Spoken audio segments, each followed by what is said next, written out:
The words of Jesus, your sorrow will turn into joy.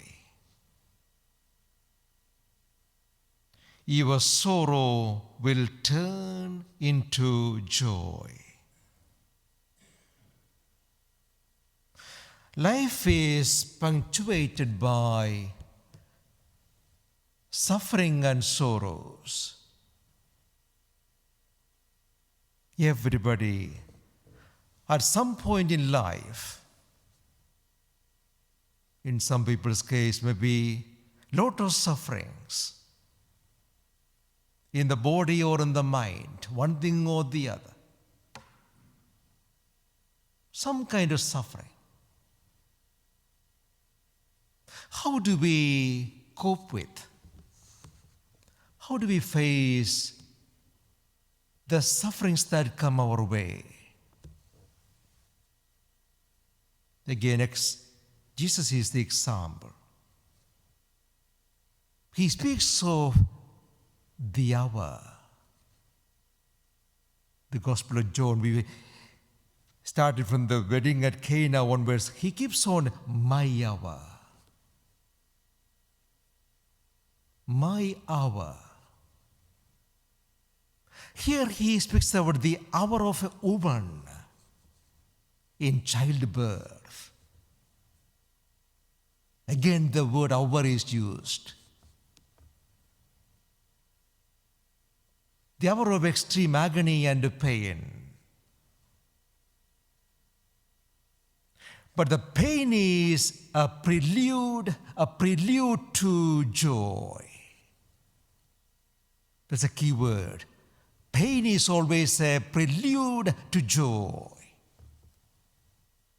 It's a kind of preparation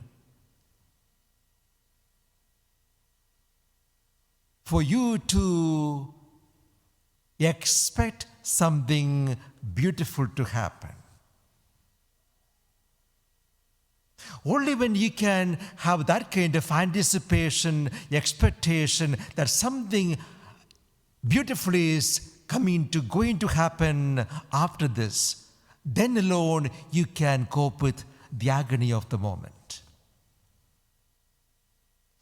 Unless you have that expectation and faith and anticipation, you will find life a torture, and a meaningless torture.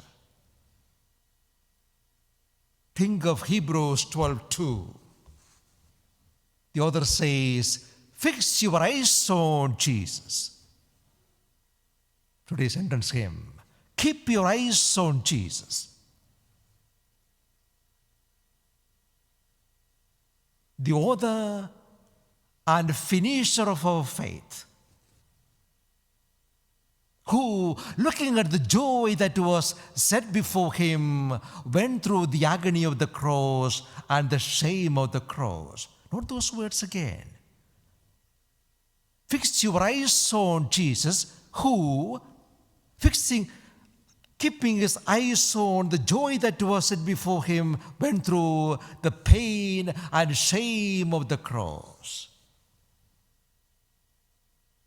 It all depends on where your eyes are, what you see ahead of you. What you see ahead of you. Always believe God doesn't allow anything in your life without a purpose. I remember this too. Joys of life, they don't really have any effect. You enjoy the moment. You have some moments, but they don't really have any lasting effect on you. Of course, we welcome moments of joy, but they don't have any fruitful effect on your life. On the other hand, the moments of sorrow, they will shape you. Moments of challenges, adversity, they will shape you and form you. Like the portrait at the potter's wheel, the twisting and the turning and the hammering and the stroke, they're all good for creating something beautiful. Just as a woman in childbirth, she's being stretched. Beyond her, almost beyond her limits. That's the pain. Beyond the normal limits, she's being stretched. That stretching is to bring out something beautiful. So be ready for those moments when God will stretch you and hammer you from left and right. Because He is at work, at some serious work, a labor of love. When you are in pain, God is in labor. When you are in pain, God is in labor because He is bringing out something beautiful. We need to have this kind of faith to cope with any suffering in life. Ultimately, the suffering of death. Again, the words of the author to the Hebrews, fix your eyes on Jesus. Keep that song in your heart. Keep your eyes on Jesus, the author and finisher of your faith.